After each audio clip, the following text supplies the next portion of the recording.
শাস্তি চাই। গবাদি পশু ব্যবসায়ী যুক্ত কৃষকদের উপর আক্রমণকারীদের শাস্তি চাই। গবাদি পশু ব্যবসায়ী যুক্ত কৃষক খুনের প্রতিবাদে গর্জে উঠুন। গবাদি পশু ব্যবসায়ী কৃষক তেহসিন কুরেশি, সাদ্দাম কুরেশি ও চাঁদ নিয়ন্ত্রণবাদী হিন্দুত্ববাদীদের লাগাতার হামলা বন্ধ করা। গবাদি পশু ব্যবসায়ীদের সুরক্ষা আইনি গ্যারান্টির দাবিতে সংগ্রাম চলছেই চলবে।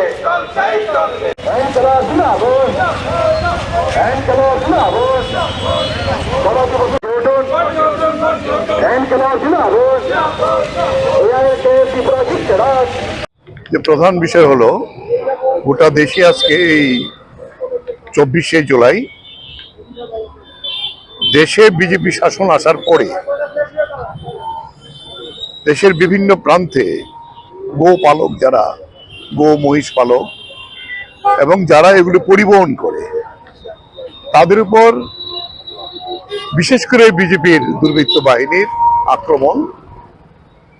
তাতে গত 7 তারিখ নির্বাচন ঘোষণার 4 দিন পরে ছত্তিশগড়ে এমন একটি ঘটনা ঘটে, তাতে 3 জন যারা উড়িষ্যার দিকে ছত্তিশগড় থেকে গরু এবং মহিষ নিয়ে যাচ্ছিলেন, তাদের অনুমতি আছে, রাত্রি 2টা থেকে 3টার মধ্যে তাদের আক্রমণ করে 10-12 জনের দুষ্কৃতিকারী, যারা সেখানকার রায়পুরের বিজেপির বিধায়কের ঘনিষ্ঠ, একজন ধরা পড়েছেন এবং এখানে জায়গাতে একজন মৃত্যু হন, হাসপাতালে আরেকজন মৃত হন, পরবর্তী সময় তার মৃত নেই। 3 জন কৃষক যারা পরিবহনকারী নেয়।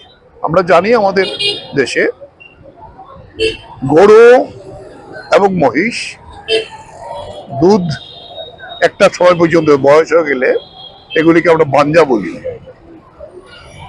গরু মহিষ চাষের কাজে যেগুলি ব্যবহৃত হয় তাও একসময় এরকম হয়, এগুলি বিক্রি হয়, এগুলি অন্য অন্য কাজে ব্যবহৃত হয়। কিন্তু বিজেপি সরকার আসার পরে দেখা যায় মব লাঞ্চিং করে এরকম গো পালক যারা, গরু পরিবহনকারী যারা, তাদের উপর আক্রমণ সংঘটিত হয়েছে। এর আগে হরিয়ানাতে পেলো কান, সে নিহত হয়েছিল।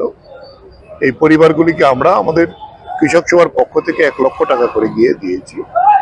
এই একের পর যে এক ঘটনা ঘটেছে আমাদের রাজ্যের মধ্যে। আপনারা জানেন 18-র আগে সুনীল দেওধর বলে একজন RSS নেতা যে এসেছিল, তারপরে নাম পড়ে গিয়েছিল কি খান,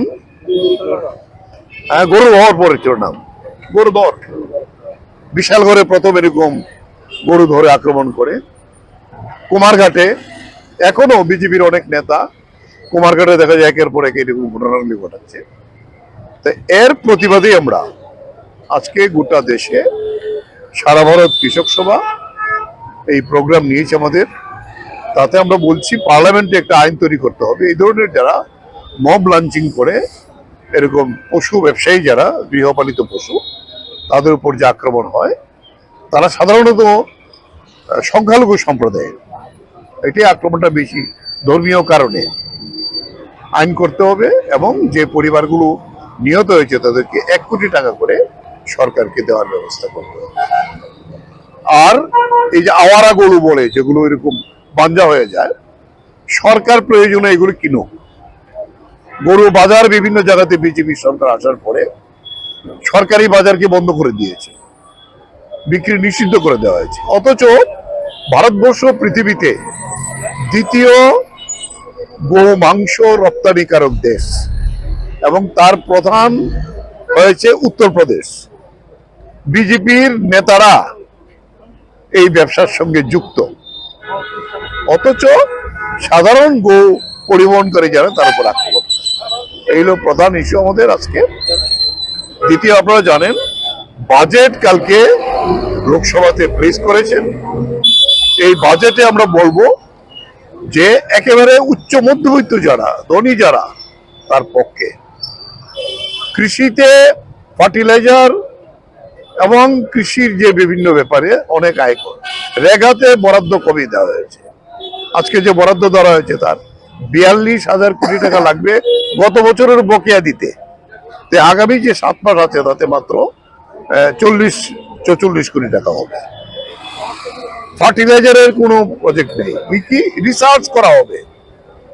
সেখানে আমাদের যে মূল দাবি কৃষকদের গোটা দেশের, যে আমাদের মিনিমাম সাপোর্ট প্রাইস ঘোষণা করতে হবে, এটা ঘোষণা করি। ফলে এই ঘটনা ভিত্তিতেই আমরা এই প্রতিবাদ করছি আজকে বাজেটের বিরুদ্ধে এবং পশুপালক জনতার বিরুদ্ধে।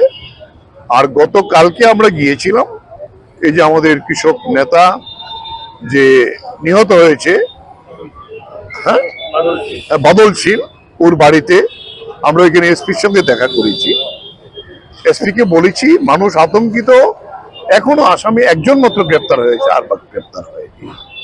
আমরা তার বাবা, মা, স্ত্রী, মেয়ে তাদের সঙ্গে দেখা করেছি।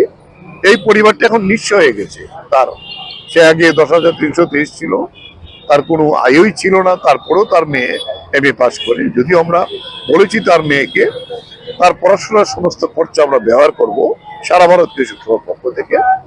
আমরা বলেছি হাইকোর্ট রায় দিয়েছে যে এই ঘটনাগুলি যাতে পুলিশ এবং নির্বাচন কমিশন ব্যবস্থা করে, অথচ পঞ্চায়েতে 70% আসনে প্রার্থী প্রত্যাহারে বাধ্য করেছে বিজেপি।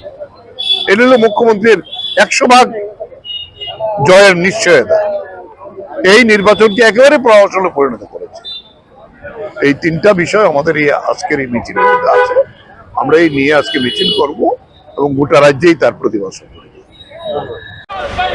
গবাদি পশু ব্যবসায় যুক্ত কৃষকদের ব্যবসার সুযোগ দিতে হবে।